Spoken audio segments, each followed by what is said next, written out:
자, 이제 오후 시간에 사무엘상 19장 8절 이하에 있는 두 번째 단락 말씀, 이제 본문 말씀으로 들어갑니다. 오전 시간에 제가 큰 윤곽을 대충은 말씀을 드렸으니까 바로 본문 말씀으로 들어가겠습니다. 자, 전쟁이 다시 있으므로 다윗이 나가서 블레셋 사람들과 싸워 그들을 크게 도륙하며 그들이 그 앞에서 도망하니라. 이제 두 번째 단락의 시작에 이 말씀으로 나온 것은 다윗이 하나님과 함께 하나님이 함께하는 다윗이었기 때문에 그가 이제 블레셋 사람들의 그 전선의 소요를 항상 이렇게 잘 제어할 수 있고 원수들을 제압해서 이제 국경의 그 소요를 이렇게 잘 해결한 이제 그런 것을 지금 역사상으로는 말하고 있지만 사실은 예수 그리스도께서 영적으로 전쟁하는 이야기는 진리의 증거를 통해서 유대교 지도자들의 중심세계, 그들의 율법 사상 이런 것들을 깨부시고 육에 속한 타락한 인간의 타락한 죄성, 그 다음에 인간에게 들어온 하나님의 저주 이런 것들을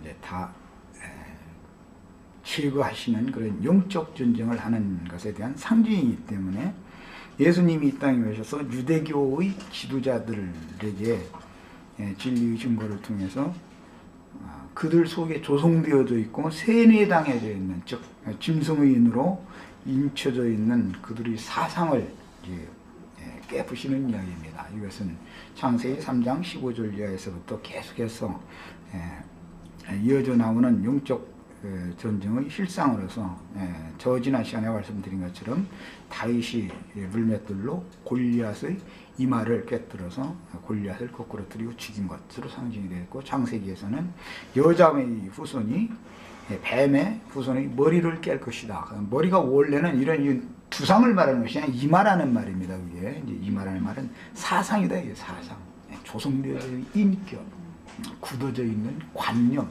이런 것들을 깨부신다. 이것이 이제 영원한 전쟁입니다. 저주받은 사람 속에 조성되어져 있는 그 사상, 종교심 이런 것들이 완전히 박살나고 깨진다라는 것은 이제 그것이 구원의 첫 단추이고 문이기 때문에, 문을 여는 문제이기 때문에 이 전쟁은 너무너무 힘든 전쟁이죠. 사실은 우리들이 오늘날 하는 것도 마찬가지입니다.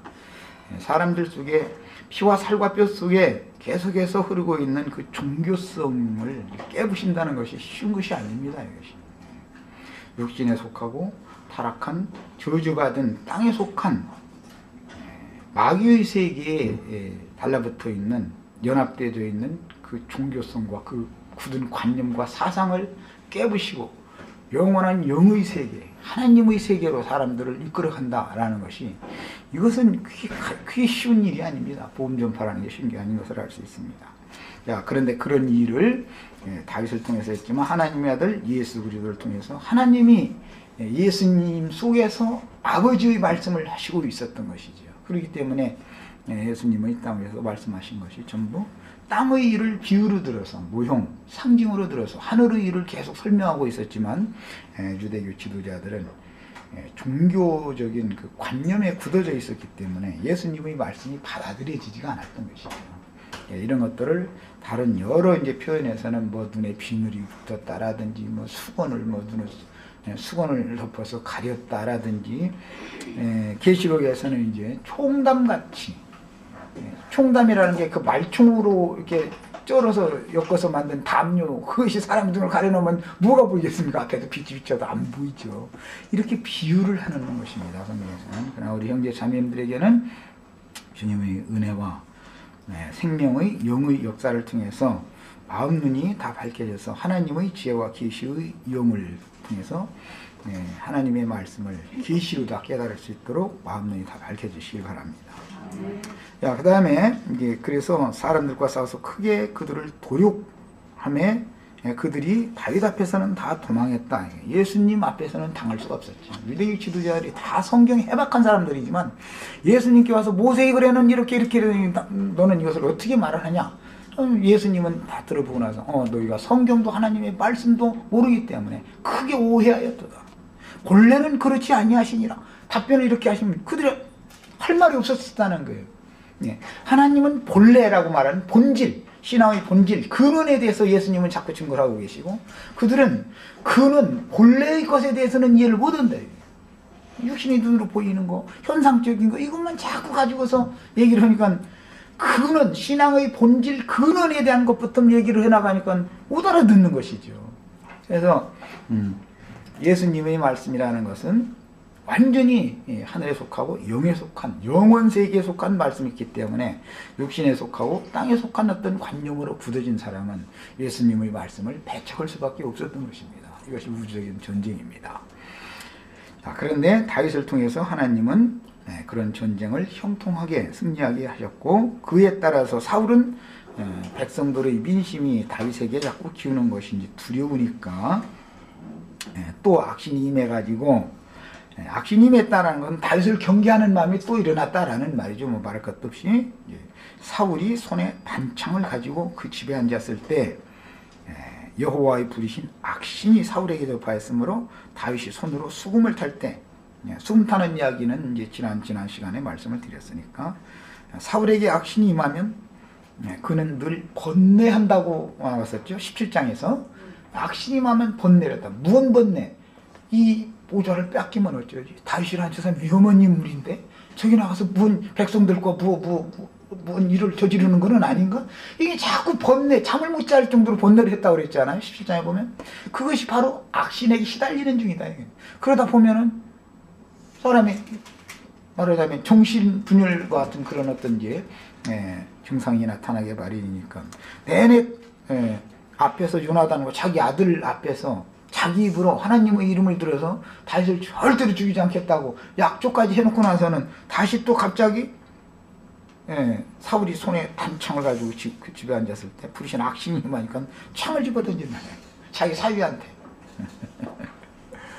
참 이런 것은 이제 다 비유입니다.